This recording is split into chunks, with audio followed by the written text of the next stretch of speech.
അറസ്റ്റിലായ popular front ആയുധ പരിശീലകൻ ഭീമന്റെ വിട ജാഫറിന്റെ ചോദ്യം ചെയ്യൽ തുടരുന്നു. കൊച്ചി NIA ആസ്ഥാനത്താണ് ചോദ്യം ചെയ്യൽ. ഈ മാസം 21 വരെയാണ് പ്രതിയെ കസ്റ്റഡിയിൽ ലഭിച്ചിരിക്കുന്നത്.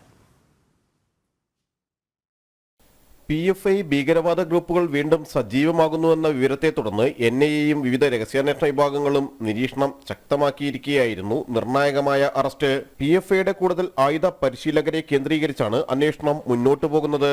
PFIയുടെ മുഖ്യ ആയുധ പരിശീലകരിൽ ഒരാളായ ഭീമന്റെ വിട ജാഫറിനെ NIA കസ്റ്റഡിയിൽ ചോദ്യം ചെയ്യുന്നത് തുടരുകയാണ്. നേരത്തെ അറസ്റ്റിലായ ചിലരുടെ മൊഴികൾ അടിസ്ഥാനമാക്കിയാണ് ചോദ്യം ചെയ്യൽ. രാജ്യവിരുദ്ധ പ്രവർത്തനത്തിന് 2022 തന്നെ ജാഫറിനെ പ്രതിയേർത്തിരുന്നു. NIAയുടെ ഇന്റലിജൻസ് വിഭാഗവും ഭീകരവിരുദ്ധ സ്ക്വാഡും ചേർന്ന് നടത്തിയ തെരച്ചിലിലായിരുന്നു ജാഫറിനെ കസ്റ്റഡിയിലെടുത്തത്.